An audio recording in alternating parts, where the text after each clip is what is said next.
வணக்கம் ரித்தி. கடந்த 7 நாட்களாக தமிழகம் முழுவதும் மிகப்பெரிய பரபரப்பை ஏற்படுத்தி வரும் நெல்லை கிழக்கு மாவட்ட காங்கிரஸ் தலைவர் ஜெயக்குமார் கொலை வழக்கில் நேற்று இரவில் இருந்து 120 அடி ஆழ தோட்டத்தில் இருந்த கிணற்றில் தண்ணீரை இறைத்து வெளியேற்றி விட்டு அதில் ஏதும் தடயங்கள் கிடைக்கிறதா என பார்வையிடும் பணியில் தனிப்படை போலீசார் மிக தீவிரமாக இருந்தனர். நேற்று இரவு தொடங்கப்பட்ட இந்த பணி இன்று மதியம் சற்று முன்னராக நிறைவடைந்த நிலையில் அந்த கிணற்றுக்குள் இருந்து கத்தி ஒன்று கண்டெடுக்கப்பட்டுள்ளதாக தகவல் வெளியாகி உள்ளது.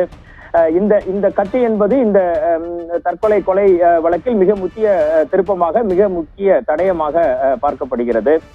போலீசாருக்கு அவரது குடும்பத்தினரிடம் நடத்திய விசாரணையில் கிடைத்த தகவலின் அடிப்படையிலேயே இன்று 4வது நாளாக தடய அறிவியல் துறை சோதனையில் ஈடுபட்டு போலீஸ் படையினர், சிறப்பு தனிப்படையினர் இந்த கிணற்றில் இருக்கக்கூடிய தண்ணீர் முழுவதையும் இறைத்து மோட்டார் மூலம் வெளியேற்றி விட்டு இதை தேடி வந்ததாகவும், தேடிய போது கத்தி ஒன்று கண்டெடுக்கப்பட்டிருப்பதாகவும் தகவல் கிடைத்திருக்கிறது. அந்த தகவல் உறுதி செய்யப்பட்டிருக்கிறது.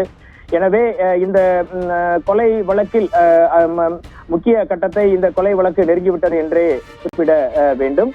கத்தி கிடைத்துள்ளதை அடுத்து அப்படி என்றால் ஜெயக்குமார் கொலை செய்யப்பட்டாரா, கொலையாளிகள் யார் என்பது குறித்து முக்கியமான தடயங்கள் கிடைத்து விட்டதாகவே போலீஸ் வட்டாரத்திலிருந்து நமக்கு வரும் தகவல்கள் தெரிவிக்கின்றன. அவரது உறவினர்கள் மற்றும் அவரது நெருங்கிய குடும்பத்தினரிடம் நடத்தப்பட்ட விசாரணையில் கிடைத்த தடயத்தின் அடிப்படையிலேயே தோட்டத்தில் கிணற்றில் இருக்கும் தண்ணீர் முழுவதும் இறைத்து அகற்றப்பட்டு இந்த கத்தி கண்டெடுக்கப்பட்டதாக தெரிவிக்கப்பட்டுள்ளது. தேடிய போது செல்போன் எதுவும் இதுவரை அந்த கிணற்றிலிருந்து கிடைக்கவில்லை. ஆனால் இந்த கத்தியை தான் போலீசார் தனிப்படையினர் தீவிரமாக தேடி வந்ததாகவும் நமக்கு தற்போது கிடைத்துள்ளது. இன்று மாலைக்குள் இந்த அடுத்தடுத்த இந்த கொலை வழக்கின் முடிச்சுகள் அவிழ்ந்து இந்த கொலைக்கான காரணம் என்ன, செய்தவர்கள் யார் என்பது பற்றிய விரிவான அறிக்கை வெளியாகும் என எதிர்பார்க்கப்படுகிறது.